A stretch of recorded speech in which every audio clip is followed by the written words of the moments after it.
देवों के देव महादेव भगवान शिव जो हैं उनको भोलेनाथ कहा जाता है। क्यों उनको भोलेनाथ कहा जाता है?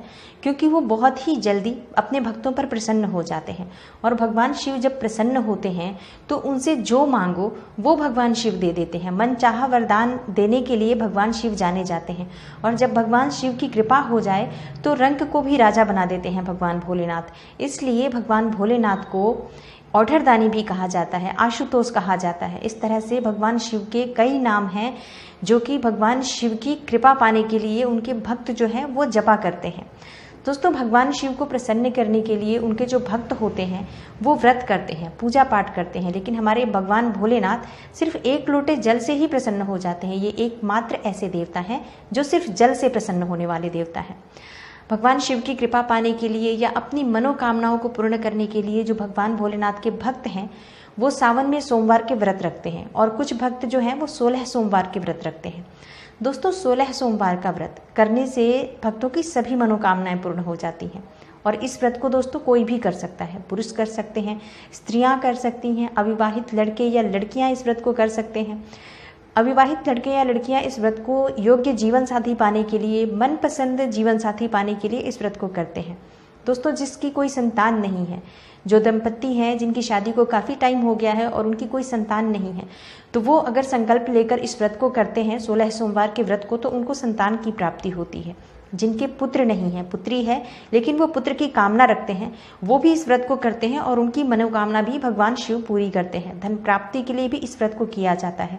अगर जन्म कुंडली में कोई ग्रह बुरा प्रभाव दे रहा हो, जन्म कुंडली में बुरे ग्रहों की वजह से आपके जीवन में परेशानियां आपको झेलनी पड़ रही है, उस परिस्थिति में भी आप भगवान शिव की पूजा करके और 16 सोमवार का व्रत करके अपने कुंडली को बैलेंस कर सकते हैं, कुंडली के सभी ग्रहों को बैलेंस कर सकते हैं। दोस्तों, जिन लोगों की कोई कुंडली ही नहीं होती, जिनके पास अपनी डेट ऑफ बर्थ नहीं है, वो जानते नहीं है कि उनका जन्म किस दिन और किस सही समय पर हुआ, तो उनकी कोई जन्म कुंडली नहीं होती। इसलिए वो बहुत ज़्यादा परेशान होते हैं क्योंकि वो किसी पंडित को, किसी ज्योतिषी को दिखा नहीं पाते हैं।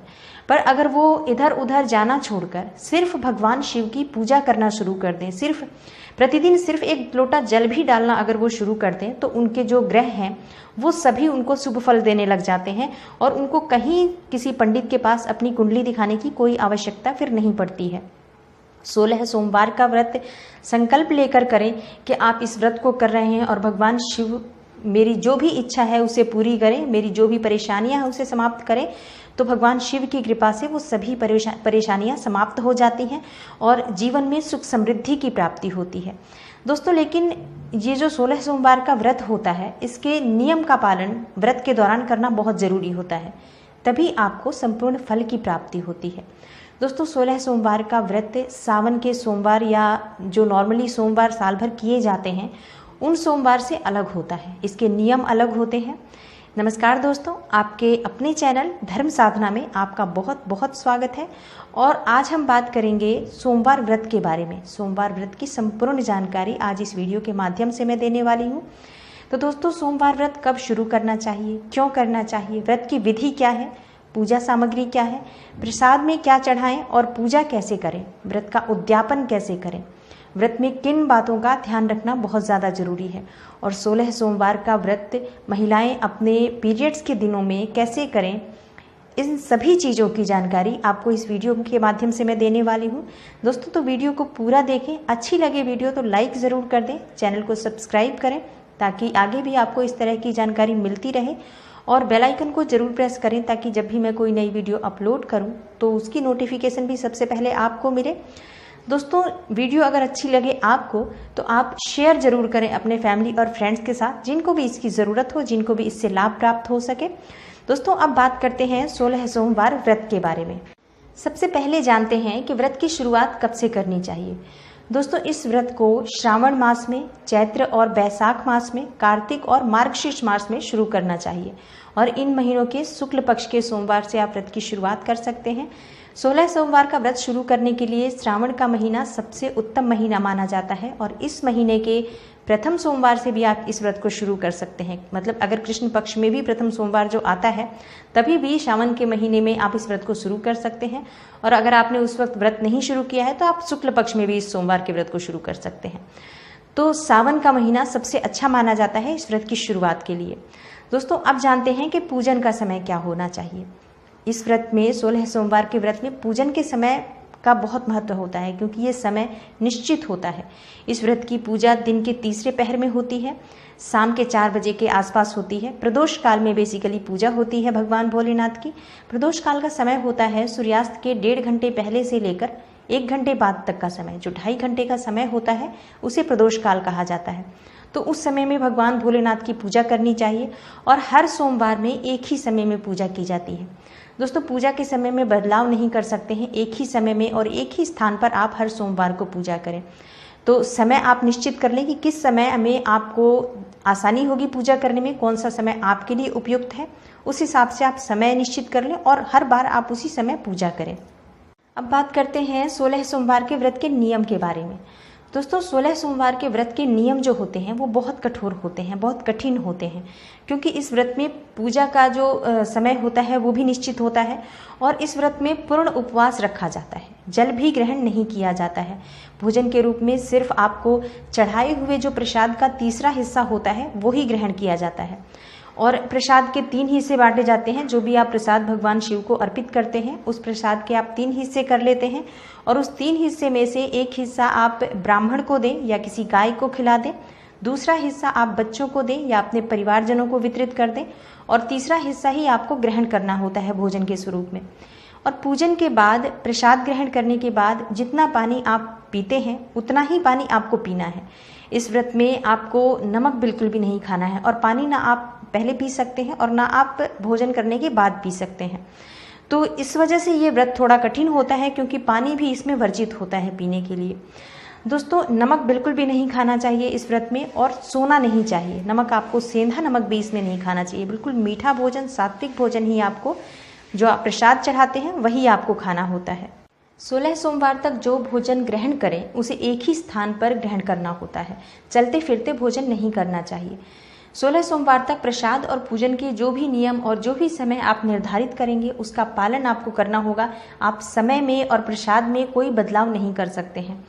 दोस्तों इस दिन पूर्ण रूप से ब्रह्मचर्य का पालन करना होता है। इस दिन झूठ नहीं बोलना चाहिए, किसी की निंदा नहीं करनी चाहिए। व्रत के दौरान पूरे समय आपका ध्यान भगवान शिव के चरणों में होना चाहिए, उनके स्मरण में लगा रहना चाहिए और इस व्रत को करते समय पूरी तरह से भगवान शिव को समर्पित हो जाना है। वो पूरा दिन आपका भगवान शिव का दिन है, तो पूरी तरह से शिवमय होकर आप इस व्रत को करेंगे और दिन में भगवान शिव के पूरे दिन ओम नमः शिवाय के मंत्र का जाप करते रहें। हृदय में, मन में अपने बोलकर, जैसे आप कर सकते हैं पूरे दिन आप भगवान शिव के मंत्र का स्मरण करते रहें। नमः शिवाय, ओम नमः शिवाय। दोस्तों अब जानते हैं व्रत की पूजा विधि क्या है। सोमवार के दिन, जिस दिन आपको व्रत करना है, उस दिन आपको प्रातःकाल जल्दी उठना है। सूर्योदय से पहले उठ जाएं उस दिन और नित्य कर्म के बाद आप स्नान आदि से निवृत्त होकर स्वच्छ वस्त्र धारण करें। स्नान करते समय पानी में आपको गंगा जल डालना है और थोड़ा सा काला तिल डालना है। तो गंगा जल और काला तिल डालकर आप उस पानी से स्नान करें। फिर उसके बाद स्नान करते वक्त आपको बाल जरूर धोना है। हर सोमवार को बाल धोकर ही स्नान करना है, ये आवश्यक नियम है। दोस्तों स्नान के बाद स्वच्छ वस्त्र धारण करें। उसके बाद आप सर्वप्रथम भगवान सूर्यदेव को जल अर्पित करें। भगवान सूर्यदेव को जब भी जल अर्पित करते हैं तो आप तांबे के लोटे में जल अर्पित करें और जल में आप अक्षत डालें, रोली डालें, पुष्प, हल्दी डालकर भगवान सूर्यदेव को जल चढ़ाएं। उसके बाद आप अपने घर में या आप अगर मंदिर जा सकते हैं, आपके घर के आसपास कहीं मंदिर है तो मंदिर में जाएं और मंदिर में जाकर भगवान शिव को विधिवत पूजा करें। भगवान शिव की उनके परिवार सहित पूजा करें। माता पार्वती और गणेश भगवान, कार्तिकेय भगवान, नंदी देवता, इन सब के साथ भगवान शिव की पूजा करें। पंचामृत से उनका अभिषेक करें, उन्हें अक्षत चढ़ाएं, पान सुपारी चढ़ाएं, फल चढ़ाएं, जो भी सीजनल फ्रूट आपको मिल जाते हैं वो भगवान भोलेनाथ को चढ़ाएं। और भगवान भोलेनाथ को पसंद है सफ़ेद मिठाई, तो आप दूध से बनी हुई मिठाई भगवान शिव को चढ़ा सकते हैं। गंगा जल से भगवान शिव का अभिषेक करें।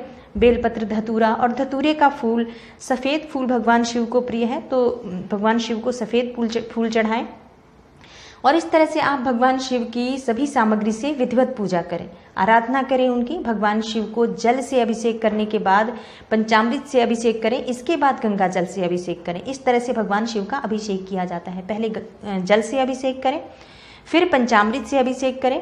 पंचामृत होता है दूध, दही, घी, शहद, शक्कर। इन सभी चीज़ों को मिलाकर, दूध, दही, घी, शहद, शक्कर, इन सभी चीज़ों को मिलाकर बन जाता है पंचामृत। और पंचामृत से ही भगवान भोलेनाथ का अभिषेक किया जाता है। उसके बाद आप गंगा जल से अभिषेक करें। दोस्तों, इस तरह से अगर आप अभिषेक करते हैं और पूजा करते हैं तो आपकी जो भी मनोकामना होती है वो पूर्ण हो जाती है। पंचामृत से अभिषेक करने से सभी मनोकामनाओं की पूर्ति होती है, इसलिए पंचामृत से अभिषेक करना चाहिए। दोस्तों, पूजा करते समय पूरे समय ओम नमः शिवाय, नमः शिवाय, नमः शिवाय इस तरह से जाप करते रहें, मंत्र बोलते रहें। और पहले ही सोमवार को आप भगवान शिव के सामने हाथ में पुष्प लें, अक्षत लें और संकल्प ले लें हाथ में पुष्प अक्षत लेकर कि आप आज से 16 सोमवार का व्रत कर रहे हैं और किस मनोकामना से कर रहे हैं वो भी भगवान शिव को बताएं। व्रत में कोई भूल चूक हो जाए, गलती से भी कोई गलती हो जाए तो उसके लिए भगवान शिव आपको क्षमा करें, इसके लिए भगवान शिव को प्रार्थना करें और आपके 16 सोमवार के व्रत निर्विघ्न बिना किसी क्लेश के पूर्ण हो जाएं, इसके लिए भगवान शिव से प्रार्थना करें। दोस्तों, इस तरह से आप दिन भर का व्रत करते हैं और व्रत करने के बाद शाम के समय आप अपने घर में भगवान शिव और माँ पार्वती की पूजा करें और उसके लिए आप सबसे पहले दीपक जलाएं। एक शुद्ध घी का, गाय के घी का दीपक जला लें और भगवान शिव की पूजा शुरू करें। आप जैसे आपने सुबह पूजा की थी भगवान शिव, कार्तिकेय और गणेश भगवान माता पार्वती के साथ, वैसे ही आपको इस समय भी पूजा करनी है। भगवान शिव की पूजा करें विधिवत, वैसे ही आपको पंचामृत से भगवान शिव का अभिषेक करना है। हाँ, अगर आपके पास घर में शिवलिंग है तो आप इस तरह से अभिषेक कर सकते हैं। अगर आपके पास घर में शिवलिंग नहीं है तो आप मिट्टी का शिवलिंग भी बना सकते हैं। और अगर आप मिट्टी का शिवलिंग भी नहीं बनाते हैं तो भी चिंता करने की कोई बात नहीं है। आप सिर्फ जो भगवान शिव की परिवार सहित जो तस्वीर मिलती है वो अपने घर में, अपने मंदिर में ईशान कोण में स्थापित करें और उनकी विधिवत पूजा करें। जो आपको अभिषेक करना है वो आप थोड़े थोड़े छींटे डालें आप पानी के भगवान की फोटो पर और आपका अभिषेक संपन्न हो जाता है। और इस तरह से आप पूरी सामग्री भगवान शिव को अर्पित करें, बेलपत्र अर्पित करें, धतूरा अर्पित करें, फूल अर्पित करें, नैवेद्य अर्पित करें, ये सभी सामग्री अर्पित करें और भगवान शिव को फल और चूरमा का प्रसाद अर्पित करें। दोस्तों, भगवान शिव की पूजा में चूरमा का प्रसाद बनाया जाता है और चूरमा का प्रसाद बनता है, आटे को घी में भूना जाता है और उसको फिर उसमें चीनी मिलाकर चूरमा का प्रसाद बन जाता है। यही मुख्य प्रसाद होता है। लेकिन इस प्रसाद में एक चीज़ बहुत ध्यान देने वाली होती है कि पहले सोमवार को जो आटे का आपने मात्रा जो आपने आटे की ली है उतनी ही मात्रा आपको हर बार लेनी है और उसी तरह से आपको प्रसाद बनाना है। आप भगवान शिव को प्रसाद में कोई फल भी चढ़ा सकते हैं। तो जो भी फल आप चढ़ाना चाहते हैं, जो भी फल आप पहले सोमवार को चढ़ाएंगे और जितनी मात्रा में चढ़ाएंगे उतनी ही मात्रा में आपको फल भी प्रत्येक सोमवार को वही फल चढ़ाना है। तो ये आप डिसाइड कर लें कि आपको कौन सा फल चढ़ाना है और हर बार आप उतनी ही मात्रा में वही फल चढ़ाएं। इस तरह से आप भगवान शिव को चूरमा का प्रसाद और फल अर्पित करें, भगवान शिव के मंत्रों का जाप करें और 16 सोमवार व्रत की कथा पढ़ें। दोस्तों, इस 16 सोमवार के व्रत में जो सबसे अधिक फल प्रदान करने वाली चीज़ होती है वो मंत्र जाप होता है।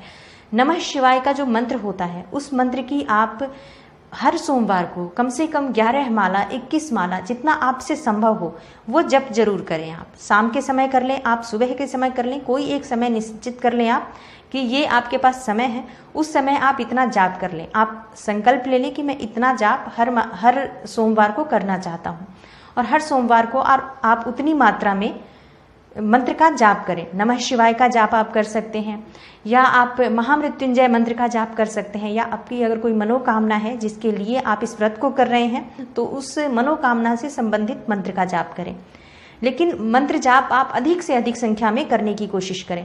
मंत्र जाप से क्या होता है कि मंत्र जाप आप जितनी ज़्यादा संख्या में करते हैं उतना उसका प्रभाव बढ़ जाता है, उस व्रत का प्रभाव बढ़ जाता है और मंत्र जाप का एक ऑरा सा बन जाता है, आपके आसपास एक सुरक्षा कवच बन जाता है भगवान शिव की तरफ से कि आप इस घेरे के अंदर आ जाते हैं, आप भगवान के भक्तों में शामिल हो जाते हैं। तो आप मंत्र जाप की संख्या अपनी अधिक से अधिक मात्रा करने की कोशिश करें। दोस्तों, इस तरह से आप भगवान शिव के मंत्र जाप करें और 16 सोमवार व्रत की कथा की पुस्तक पढ़ें, भगवान शिव की कपूर से आरती करें, क्षमा प्रार्थना करें कि अगर व्रत में कोई भूल चूक हो गई हो तो उसके लिए क्षमा करें। उसके बाद आप प्रसाद जो आपने भगवान शिव को चढ़ाया है उसके 3 हिस्से कर लें। जो भी प्रसाद आपने चढ़ाया है, चूरमा चढ़ाया है, केले चढ़ाए हैं इन सभी के 3 हिस्से करने हैं आपको, और एक हिस्सा आप गाय को दे दें, या गाय ना मिले तो आप ब्राह्मण को दे सकते हैं। अपने परिवार के सदस्यों को एक हिस्सा वितरित कर दें, और तीसरा हिस्सा आप स्वयं ग्रहण करेंगे प्रसाद स्वरूप, भोजन स्वरूप, जो भी आप मान लें। इस तरह से आपका व्रत और पूजा पूरी हो जाती है दोस्तों। और रात्रि के समय भगवान शिव का स्मरण करते हुए ही सोएं। पूरे दिन आप भगवान शिव का स्मरण करते हुए बिताएं। इस तरह से आपकी एक दिन का ये व्रत होता है वो पूरा हो जाता है, और ऐसे ही आपको हर 16 सोमवार तक ये व्रत करना है। दोस्तों, आप जानते हैं कि उद्यापन कैसे किया जाता है 16 सोमवार के व्रत का। दोस्तों, 16 सोमवार का व्रत करने के बाद 17वें सोमवार को इसका उद्यापन किया जाता है। कुछ लोगों को लगता है कि 16 सोमवार के व्रत में 16वें सोमवार को उद्यापन कर दिया जाता है, लेकिन ऐसा नहीं होता है। 16 सोमवार आप पूरा करें, उसके बाद आप 17वें सोमवार को इसका उद्यापन करें, और उद्यापन के लिए हो सके तो आप किसी योग्य विद्वान ब्राह्मण को बुलाएं, और इस दिन आप रुद्राभिषेक का आयोजन रखें, भगवान शिव का अभिषेक रखें, हवन करवाएं। आप पंडित जी को बता दें पहले से ही कि कितना आपने जप किया है, तो भगवान शिव के मंत्रों के जो भी जप आपने किए होंगे उसका दशांश वो हवन करा देते हैं, और इस तरह से आपको व्रत का और जाप का बहुत अच्छा फल मिलता है, संपूर्ण फल आपको मिल जाता है। ब्राह्मण बुला लेने से ये हो जाता है कि जो भी उसमें विधि होती है, विधान होता है, वो सब अच्छे से ब्राह्मण देवता करवा देते हैं, किसी गलती की कोई गुंजाइश नहीं रह जाती है। दोस्तों, ब्राह्मण को भोजन जरूर करवाएं, उन्हें दान दक्षिणा दें, और ब्राह्मण को भोजन में आप खीर का भोजन करवाएं, खीर जरूर बनवाएं। खीर पूरी करके आप भगवान शिव के को भी अर्पित करें, और ब्राह्मण देवता को भी भोजन कराएं। दान दक्षिणा दे ब्राह्मण को, और दान में आप दे सकते हैं चावल का दान कर सकते हैं, दूध दही का दान कर सकते हैं। सफ़ेद वस्तुएं जो भी होती हैं वो सोमवार के व्रत में दान की जाती हैं, तो सफ़ेद वस्त्र दान करें। चांदी अगर आप समर्थ हैं तो दान करें। इस तरह से आप सफ़ेद वस्तुओं का दान करें, और यथासंभव उन्हें दान दक्षिणा देकर उनका आशीर्वाद प्राप्त करें। तो इस तरह से आपका ये व्रत और उद्यापन पूर्ण हो जाता है। हाँ, भगवान शिव से आप क्षमा प्रार्थना कर लें कि इस दिन आपने 16 सोमवार का व्रत जो पूर्ण किया है उनकी कृपा से किया है, और अगर इस 16 सोमवार के व्रत में किसी भी तरह की कोई भूल चूक हुई हो तो उसे भगवान शिव क्षमा करें, आपकी मनोकामना पूर्ण करें, और जाने अनजाने किसी भी तरह की भूल चूक हुई हो तो उसके लिए भगवान शिव और माँ पार्वती से आप क्षमा प्रार्थना कर लें। दोस्तों, 16 सोमवार के व्रत में एक नियम और होता है कि हर सोमवार को जब आप व्रत करते हैं तो किसी विवाहित जोड़े को उपहार स्वरूप कुछ न कुछ जरूर देना चाहिए। अगर ऐसा संभव नहीं है कि हर सोमवार को आप कुछ दे पाएं या कोई आपको मिलता ना हो, तो जिस दिन आप उद्यापन करें उस दिन 16 विवाहित जोड़ों को अपने घर पे बुलाएं। 16 जोड़े ना मिले आपको या इतना संभव ना हो तो कम से कम एक जोड़ा अपने घर पे जरूर बुलाएं दंपत्ति का, और उन्हें कुछ उपहार में दें, उन्हें भरपेट भोजन कराएं। इस तरह से आपका ये व्रत पूर्ण होता है। इस तरह पूरे विधि विधान और नियम से अगर आप व्रत करते हैं तो भगवान शिव की कृपा से सभी मनोकामनाएं पूर्ण हो जाती हैं। दोस्तों, अगर महिलाएं इस व्रत को करती हैं और इस बीच में उनको पीरियड्स की प्रॉब्लम होती है तो इस व्रत को कैसे करें, ये बहुत ज़्यादा क्वेश्चन आता है कि इस व्रत को इस समय में कंटिन्यू किया जाए या बीच में छोड़ दिया जाए। तो दोस्तों, ऐसे समय में भी आपको ये व्रत करना होता है, इसको कंटिन्यू करना होता है, लेकिन आप पूजा नहीं कर सकते हैं। आप ये पूजा अपने घर में किसी से करवा लें, कोई सदस्य हो तो, या कोई ब्राह्मण बुलाकर भी आप ये पूजा करवा सकते हैं। पर व्रत आपको हर बार की तरह ही करना है, शाम को उसी समय भोजन करना है और कंटिन्यू करना है। आपको ये व्रत छोड़ना नहीं है। अगर आप व्रत छोड़ देते हैं किसी भी वजह से तो आपका ये 16 सोमवार का व्रत जो है वो खंडित माना जाएगा और इसका आपको पूर्ण फल नहीं मिलेगा। तो परिस्थिति जो भी हो, आपको 16 सोमवार का व्रत करना ही होता है। दोस्तों, ये व्रत जो आप करते हैं ऐसे समय में भी, वो भी काउंट होता है, गिना जाता है 16 सोमवार के व्रत में, और उसका भी आपको पूरा फल मिलता है। तो निश्चिंत होकर आप इस व्रत को पूरा करें और भगवान शिव की कृपा आपको मिलती है अगर आप ये व्रत अच्छे से पूरा कर लेते हैं, विधि विधान से पूरा कर लेते हैं। तो दोस्तों, इस व्रत को पूरे श्रद्धा भाव और नियम पूर्वक से अगर करते हैं तो मनोकामना चाहे जो भी हो वो पूर्ण हो जाती हैं। दोस्तों, उम्मीद करती हूँ कि 16 सोमवार के व्रत से जुड़ी ये जानकारी आपको ज़रूर अच्छी लगी होगी। वैसे मैंने पूरी कोशिश की है कि इसमें मैं पूरी जानकारी आपको दे पाऊँ, पर फिर भी अगर इसमें कुछ रह गया हो, कोई क्वेश्चन रह गया हो आपकी तरफ से, तो आप कमेंट बॉक्स में कमेंट करके मुझसे पूछ सकते हैं और मैं कोशिश करूँगी कि मैं आपको उन सवालों का जवाब दे सकूँ। दोस्तों, मैं मिलती हूँ आपसे अगली वीडियो में किसी नई महत्वपूर्ण और ज्ञानवर्धक जानकारी के साथ। तब तक के लिए नमस्कार।